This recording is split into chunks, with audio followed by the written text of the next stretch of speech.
আসসালামু আলাইকুম ব্যারিস্টার হাসান। ওয়ালাইকুম আসসালাম। পিআইপির উপরে কোনো পরিবর্তন আসতে যাচ্ছে কি? পিআইপির উপরে একটি ব্যাপক পরিবর্তন আসতে যাচ্ছে। মূলত পিআইপিটা রিপ্লেসড হতে যাচ্ছে উইথ নিউ বেনিফিট, এবং এইটার উপরে অলরেডি কাজ শুরু হয়ে গেছে।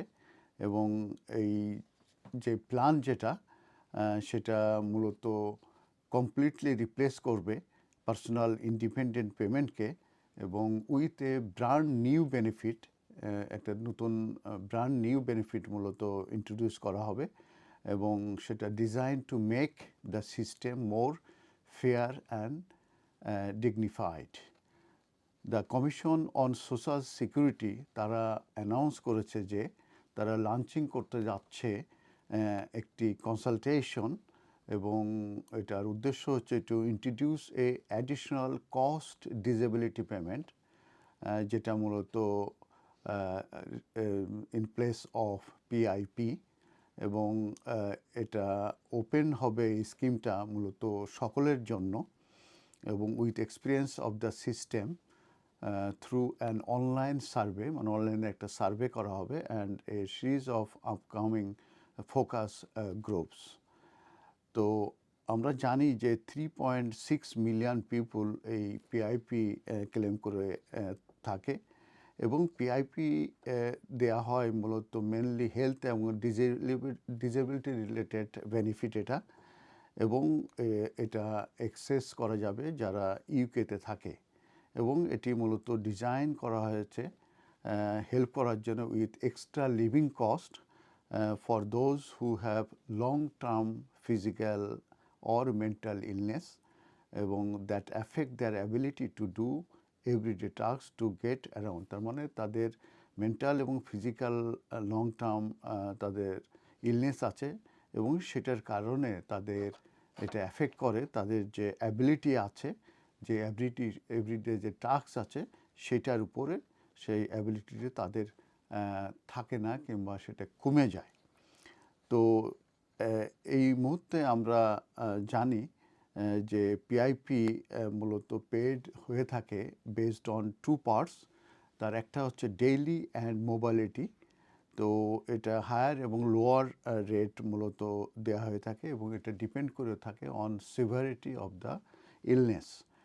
আর হচ্ছে এটা মূলত 4 পসিবল উইকলি পেমেন্ট মূলত দেওয়া হয়ে থাকে। আর এটা from £28 70 pence to £184 to 30 pence। এখন যে প্ল্যান মূলত যেটা করা হচ্ছে সেটা হচ্ছে যে এলিজিবল যে ক্রাইটেরিয়া আছে, সেই criteria, eligible criteria of PIP, এটার মূলত তারা আরও ডিটেলস এটার দিকে তারা দেখবে।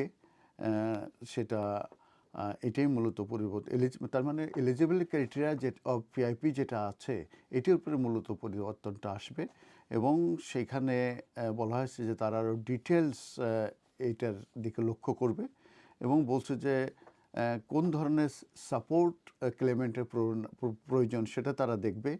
সেকেন্ড হচ্ছে যে তাদের যে পার্সোনাল কেয়ার প্রয়োজন আছে সেটার দিকে খেয়াল করবে, বিশেষ করে স্টেইং সেফ কিংবা রানিং দেয়ার হোম, তারপরে গোয়িং আউট এবং socialising, moving around and more, এই জিনিসগুলো দেখবে। ফাইনালি তারা আর একটা জিনিস স্পেসিফাইজ করেছে যে তারা অ্যাসেস করবে যে work with claimants to see what they need.